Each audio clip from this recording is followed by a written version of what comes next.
the Kuiper Belt, a junkyard of ice, rock, and the rusted-out skeletons of old mining rigs. My ship, the Stardust, a name I'd chosen with a dose of irony years ago for a dream I no longer held, was pushing through it, shaking as old thrusters fought for purchase. It was a cramped vessel, barely enough room to stretch out fully in the bunk that folded out from the wall. A small galley, if you could call it that, consisted of a rehydrator unit and a few drawers of nutrient paste, mostly variations of grey.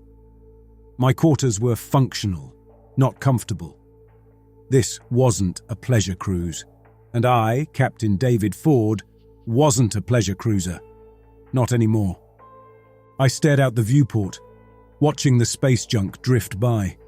It was a familiar sight, one that mirrored the state of my own life, fractured, adrift, and filled with the remnants of a past I couldn't outrun. They say humanity is reaching for the stars. I've seen the reach. It's a grasping, greedy thing, leaving behind a trail of waste wherever it goes. We're spreading across the galaxy like a virus, consuming resources, discarding what's no longer useful. Progress, they call it. Advancement. I call it exploitation, wrapped in a shiny package of corporate promises. Galactic. The name alone was enough to make me clench my fist. They were the biggest player in this cosmic game, controlling most of the interstellar trade routes, resource extraction operations, and private security forces. They had a hand in everything, their influence reaching into every corner of civilized space. I knew them better than most. I used to be one of their enforcers, a loyal soldier of the Stellar Guard. I'd joined up with stars in my eyes, believing I was going to make a difference, protect the innocent. That illusion died quickly, replaced by the cold, hard reality of corporate greed. I remember the Vega system and the miner strike on asteroid 724 Davos. It was one of my first real deployments. The miners were protesting their working conditions, demanding basic safety measures, breathable air that didn't eat away at your lungs, and enough time off to see the light of a fabricated sun. Galactic saw it differently. They called them terrorists, insurgents, a threat to the stability of the sector. We were sent in to restore order, to break the strike. I remember the look in their eyes, the desperation, the fear. They were just people, trying to survive, to earn a living. But orders were orders. We were told to use lethal force if necessary. It was necessary. The whole thing was a blur of pulse rifle fire, screams, and the sound of bodies hitting the ground. I followed orders. I did my job. But the memory of it, the weight of it, that never went away. Then there was the Black Op, the mission that truly broke me. I was leading an elite unit then, handpicked for our skill, our discretion, and our willingness to follow orders without question. Our objective? Retrieve a valuable artifact from a research facility on a planet so far out it barely had a designation. I remember the white corridors of the facility, the heavy silence that pressed in on us, broken only by the muffled thud of our boots on the metal floor. We were on edge, weapons ready, expecting trouble, but nothing could have prepared us for what we found. The artifact was a solid, obsidian-like structure, matte black and perfectly smooth. It was alien without a doubt. It was a rectangular prism, roughly the size of a standard datapad, about 15 centimeters long, 10 centimeters wide and 2 centimeters thick, with perfectly straight edges and sharp corners. It emitted a strange energy field that made the hair on my arms stand up. We secured it, following protocol, but then all hell broke loose. The facility's defenses, dormant until that moment, activated. Genetically modified creatures, things out of a nightmare, attacked us. They were fast, strong, and relentless. We fought, but we were outmatched. One by one, my team fell. I saw Chris, my best friend, ripped apart right in front of me. I can still see the look of shock and pain on his face, a snapshot burned into my memory. I was the only one who made it out, dragging the artifact with me. Galactic called me a hero. They gave me a medal, a promotion, but all I felt was emptiness, a hollow ache where my team, my friends used to be. They were gone, sacrificed for a piece of alien tech that ended up locked away in some vault on Helios Station. The stardust lurched, pulling me back to the present. I checked the navigation console. We were approaching Helios Station, my destination. I had been summoned.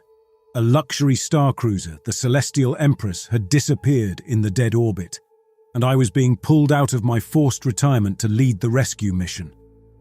The dead orbit. Just a name, a region of space where ships had a statistically higher chance of vanishing. Not a real place, not a tangible thing, just a bad luck zone. Some whispered of spatial anomalies, others of pirate activity.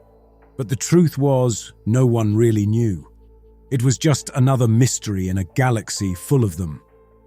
The official line on the Celestial Empress was a system malfunction, but I knew better than to trust the official line.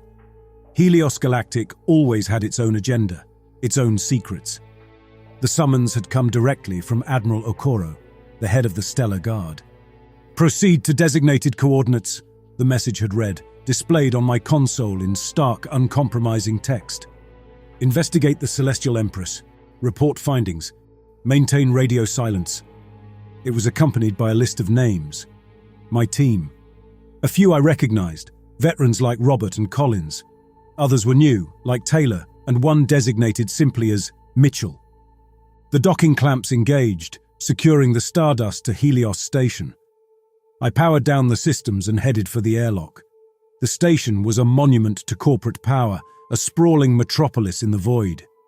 Ships of all sizes, from small personal transports like mine to massive cargo haulers, moved in a carefully orchestrated dance, guided by the station's traffic control. I made my way through the crowded corridors, past bustling marketplaces and noisy bars, towards the Stellar Guard headquarters.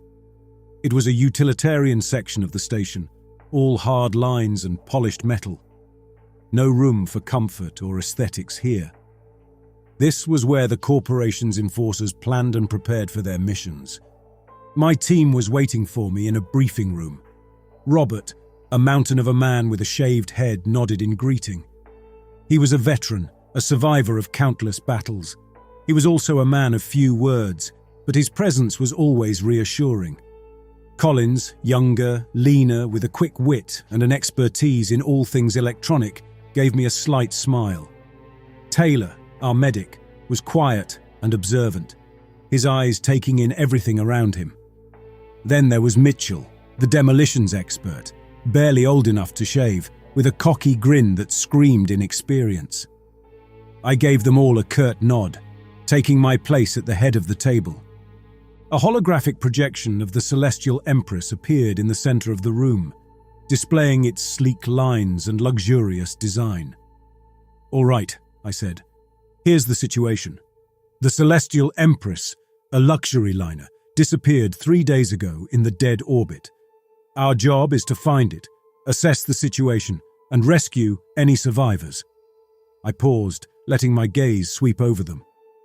"We'll be going in on the Stormfire," I continued, gesturing to a schematic of a heavily armed gunship that replaced the Celestial Empress projection. "It's equipped for rapid response and extraction. We'll be as prepared as we can be, but this is the dead orbit. Anything can happen." I didn't tell them my suspicions, my gut feeling that this was more than just a simple rescue mission. No need to plant seeds of doubt before we even started. The Stormfire, another tool of the corporation designed for speed and firepower. We boarded, each of us settling into our designated stations. I took the pilot's seat, running through the pre-flight checks with a practiced ease. The jump to the dead orbit was disorienting, a brief sensation of being pulled apart and squeezed back together. We exited the jump in a region of space that looked no different from any other, but the ship's sensors told a different story. The Celestial Empress was there, a faint signal on our long-range scanners. The exterior showed damage and scorch marks, and a strange, dark residue I couldn't identify clung to the hull in irregular patches. I ordered Collins to scan for life signs. The results were inconclusive, faint, distorted readings that could have been anything. We approached cautiously, the Stormfire's weapon systems armed and ready. As we got closer, I noticed something that made my blood run cold. The Celestial Empress's emergency beacon was silent. That wasn't right. A distress signal should have been blaring, echoing through space. This wasn't a rescue mission, it was a recovery operation. Or something worse. My hand tightened on the controls. Just another mission. I muttered to myself, get in, get out, get paid. But deep down, I knew this mission was different. This time, the ghosts of the belt might finally claim me. The Stormfire connected to the Celestial Empress with the soft thud of magnetic grapples engaging. We moved through the docking tube, the airlock hissed, and then we stood in a darkened corridor of the Celestial Empress. The once opulent interior, glimpsed under the unstable illumination, was now a canvas of neglect and disarray. This wasn't a system malfunction. Something violent had happened here.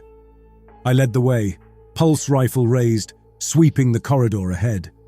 Robert brought up the rear, his heavy repeater held at the ready. Collins, Taylor, and Mitchell stayed close, their movements reflecting the tension that had taken root in all of us. We moved from room to room, finding each space in a similar state of disarray. Overturned furniture, shattered glass, and dark, irregular stains that looked disturbingly organic on the walls and floors. It was these stains that bothered me the most. Their color not quite red, not quite brown, but something in between. They looked almost like they had seeped into the surfaces they marked. My motion tracker registered movement ahead. I signaled the team to halt. We approached cautiously, weapons raised, and entered a large observation lounge. The panoramic viewport, once undoubtedly a breathtaking display, was cracked and distorted, offering a fractured view of the starscape. In the center of the room, arranged in rows of plush chairs, were the passengers.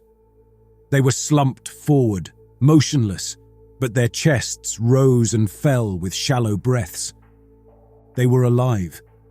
I approached the nearest one, a man in what was probably once a very expensive suit, and checked for a pulse. It was weak, thready, but definitely there. As I leaned closer, I saw thin, translucent fibers on the man's neck, almost invisible against his skin. They glowed with an internal luminescence, like tiny fiber optic cables, embedded in his flesh and branching out in a complex web. I recoiled, a jolt of revulsion shooting through me. I'd seen a lot in my time, but this was something new. I motioned for Taylor to examine the passengers. He confirmed my observations. Each passenger was in the same state, catatonic, with these strange filaments attached to their bodies, primarily around the neck and head, but some extending down their arms and backs. He used a handheld scanner, which displayed detailed biological data. The readings were fluctuating wildly. "They're biomechanical," he reported, "a hybrid of organic and synthetic materials. I can't identify the exact composition, but they're definitely not natural. They're integrated with the passengers' nervous systems." We found more passengers in other parts of the ship, all in the same condition. The filaments on these passengers were thicker, more extensive, forming intricate, almost artistic patterns on their skin. It was like they were being consumed, slowly but surely. Collins discovered that the ship's communication systems were being jammed by an unknown source. He suspected the filaments were responsible, an interference field of some kind. The ship's logs were also wiped clean, erased without a trace. No record of the voyage, no distress calls, nothing. As we continued our exploration, the unsettling feeling that had been growing within me intensified. My head began to ache, a dull throb behind my eyes. I felt a sense of disorientation, as if the floor was tilting beneath my feet. I ordered the team to regroup. We needed to get out of there, report our findings, but we couldn't just leave the passengers. We had a duty, even if it was a duty imposed by a corporation I despised. The conflict was a familiar ache in my chest. Report and risk Helios Galactic deciding to sanitize the ship, or try to evacuate the passengers ourselves and risk... what? I didn't know, but I knew we couldn't just abandon them. Then, it intensified. Not just the ache in my head, but the feeling of unreality. I saw, for a fleeting moment, the form of Chris, my friend who died on that botched mission, standing near a bulkhead. It couldn't be. He was a ghost, a phantom conjured by my own guilt. But it was so vivid. Robert, never one to show fear, suddenly started firing his repeater at a wall, yelling about seeing his kid, about protecting her. He was seeing his dead daughter, a tragedy he rarely spoke of. Mitchell was far worse. He was fully in the grip of whatever was happening to us. He was firing at the bulkheads, laughing, talking to people who weren't there. He was seeing his family, a happy scene from his childhood. He didn't even flinch when I yelled at him to stop, to get a grip. Taylor administered a sedative to Mitchell, hoping to calm him down. He theorized that the filaments were emitting an electromagnetic field that was affecting our brains, causing these hallucinations.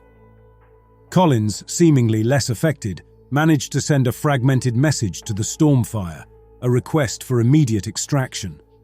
He wasn't sure if it got through the interference. We had to get the passengers to the Stormfire, but we couldn't carry them all at once. I made a decision, one that felt like carving out a piece of my own soul. "Robert, Taylor," I ordered, "start moving the passengers to the airlock, one at a time. Collins, get back to the Stormfire. Try to establish a stable communication link. I'll stay here with Mitchell. Cover your retreat." I didn't trust Mitchell, not anymore, but I couldn't leave him alone, and I sure as hell wasn't going to drag him along while he was shooting at phantoms. As Robert and Taylor began the arduous task of moving the catatonic passengers, the hallucinations became stronger.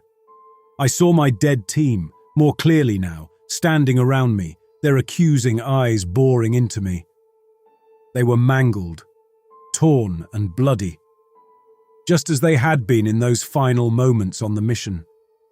Mitchell was completely gone, lost in his own fabricated world, oblivious to the real danger around him. I realized then what was happening. The filaments were feeding on our memories, our emotions, creating these personalized simulations. They were tailored to our deepest desires, our greatest fears. It was a terrifying form of manipulation. I tried to fight it, to focus on the mission, on the physical reality around me, but it was like trying to hold back the tide. My grip tightened on my pulse rifle. I had to get a grip, had to stay focused. But the faces of my dead friends, the sensation of their accusing gazes, made it nearly impossible. I was losing the battle, and the threshold of madness was rapidly approaching. It was only a matter of time before I, too, succumbed to the void.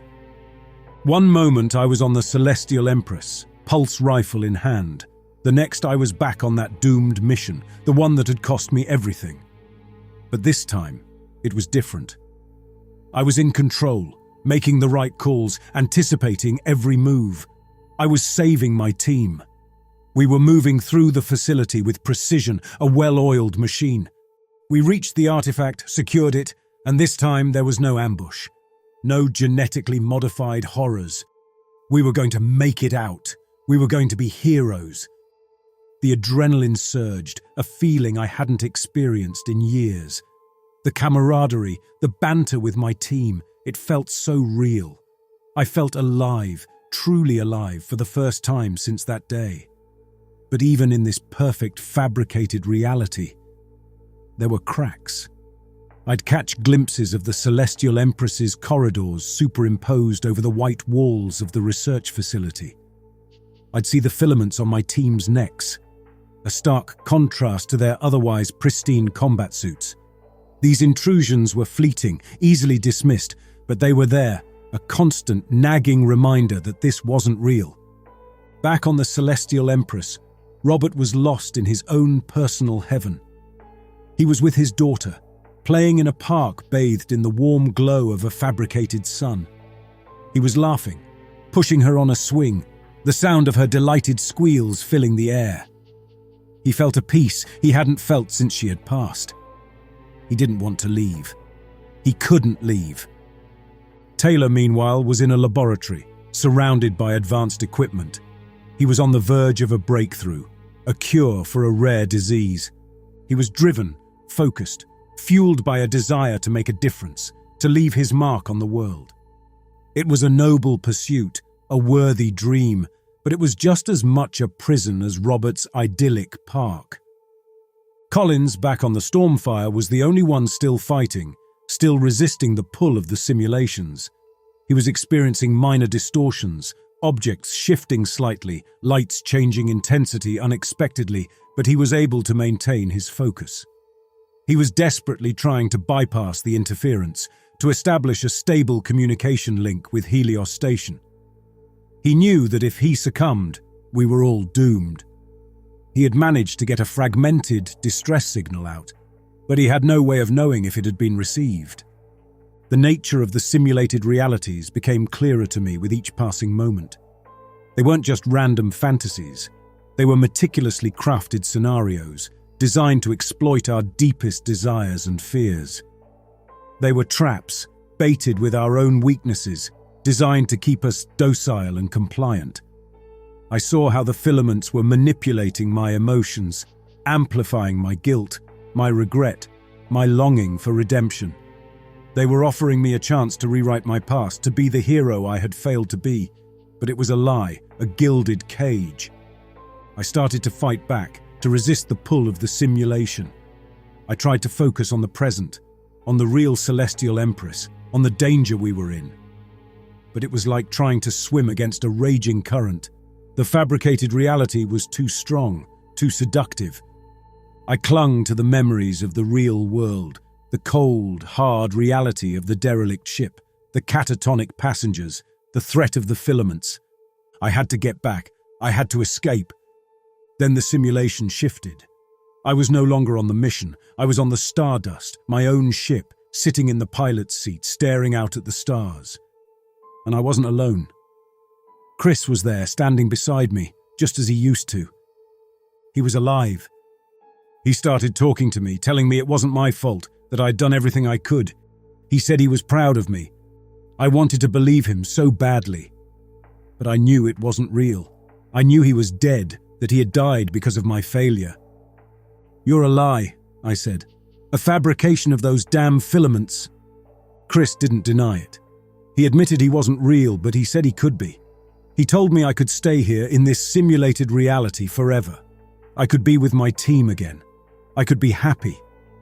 The temptation was almost unbearable.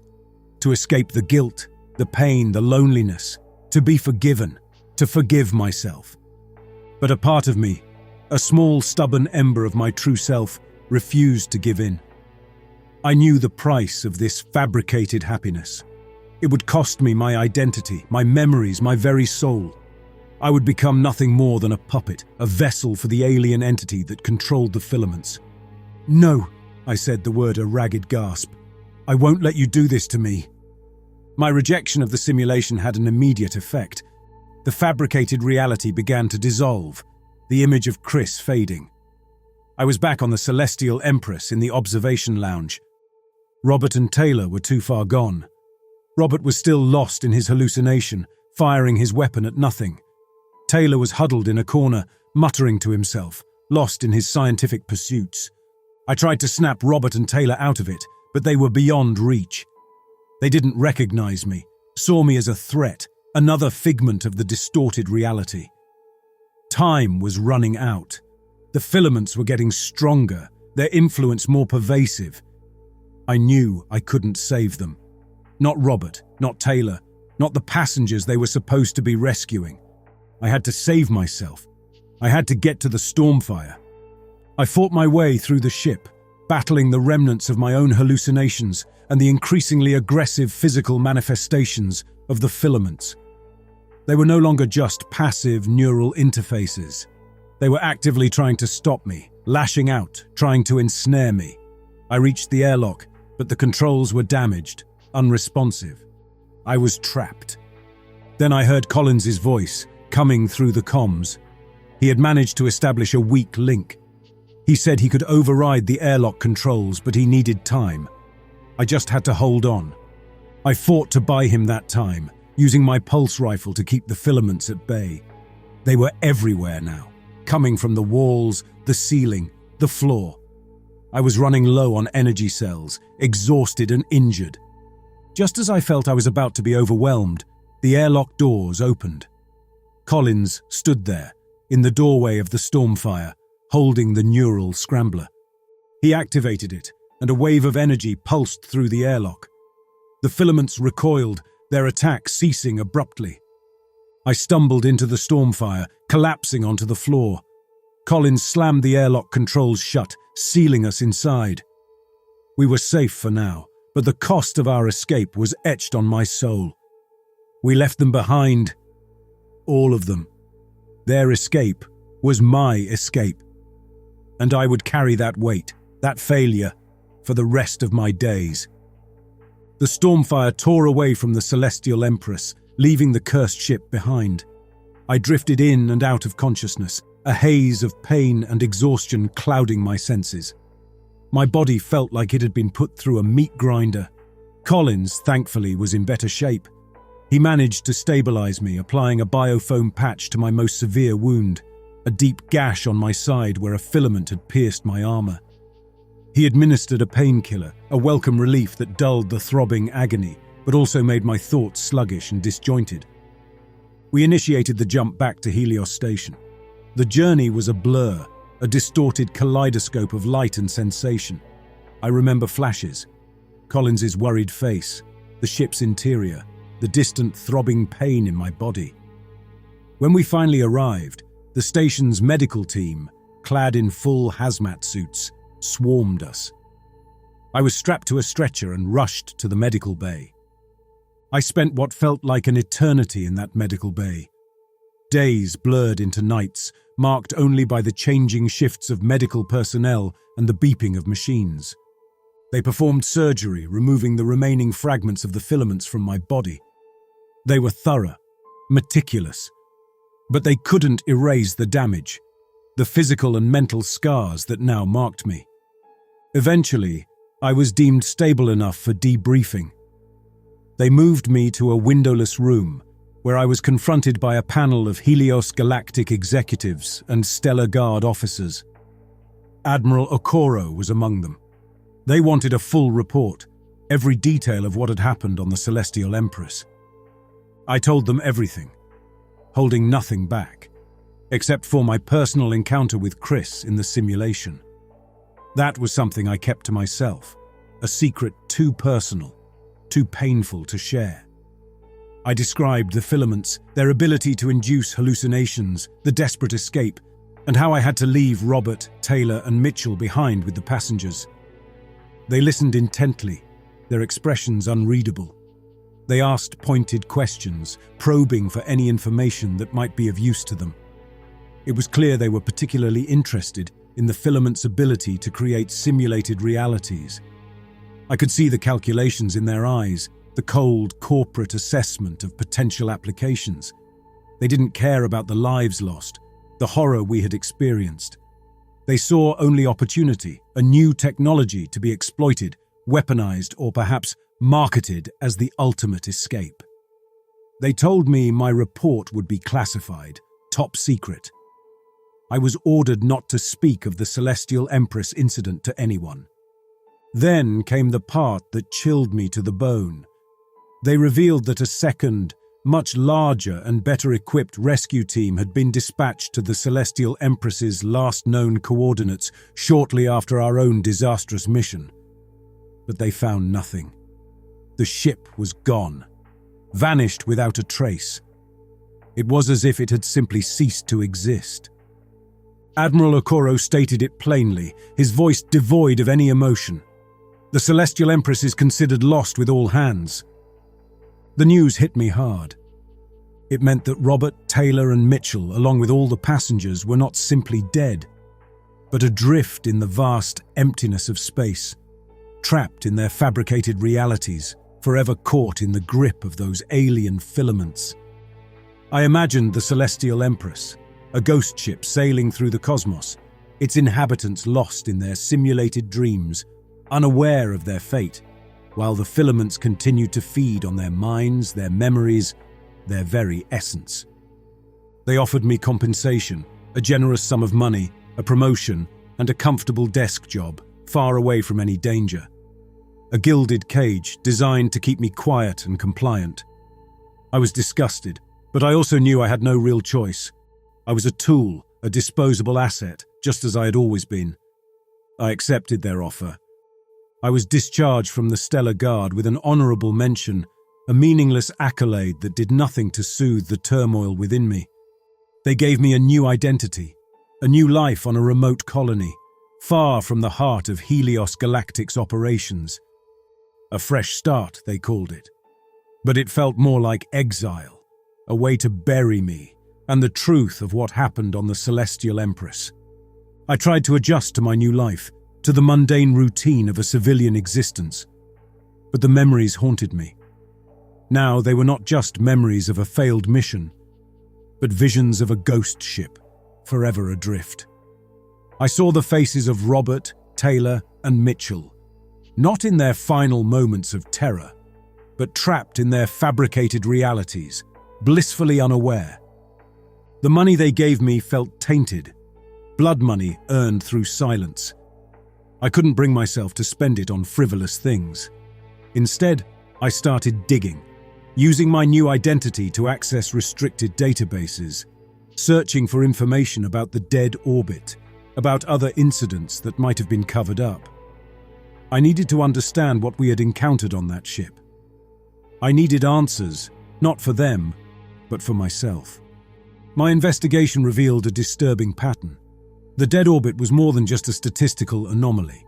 There were other cases, other disappearances, all shrouded in secrecy, buried under layers of classified reports and misinformation. Fragmented accounts, whispers of strange phenomena, encounters with the unexplainable. I pieced together a terrifying picture of something vast and ancient lurking in the unexplored regions of space, something that predated humanity's reach for the stars. The filaments, the entity that controlled them, were just a small part of a larger, more terrifying reality. A reality that Helios Galactic was aware of and was desperately trying to keep hidden. The urge to go public, to expose the truth, was a constant battle within me. But I knew it would be futile. No one would believe me. I would be branded a lunatic, a conspiracy theorist. And Helios Galactic would silence me, permanently this time. I was trapped, caught between my conscience and the very real threat of corporate reprisal. My knowledge was a burden, a dangerous secret that I had to carry alone. In the end, I made a choice. I couldn't stay on that colony, living a lie, pretending to be someone I wasn't. I used what remained of my blood money to purchase a small, unassuming ship, a relic from a bygone era of space exploration. It wasn't much, but it was functional.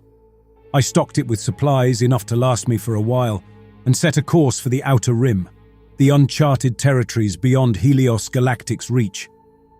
As I left the colony behind, I looked back at the receding planet, a pale blue dot in the vastness of space. I felt a pang of something, perhaps regret, but it was quickly replaced by a sense of grim determination. I was leaving everything behind, the lies, the guilt, the corporate machine that had chewed me up and spat me out.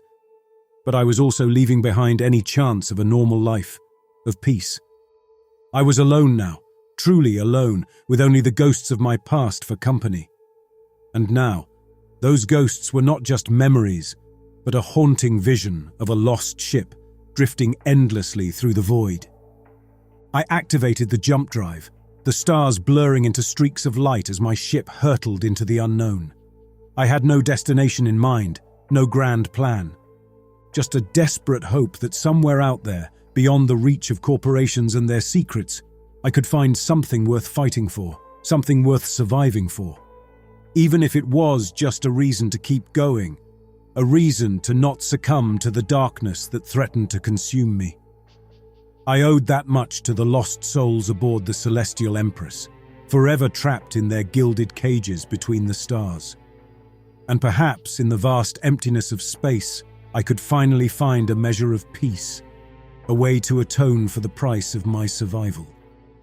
The price that would forever be etched on my soul, a constant reminder of the horrors that lurked in the dead orbit between the stars.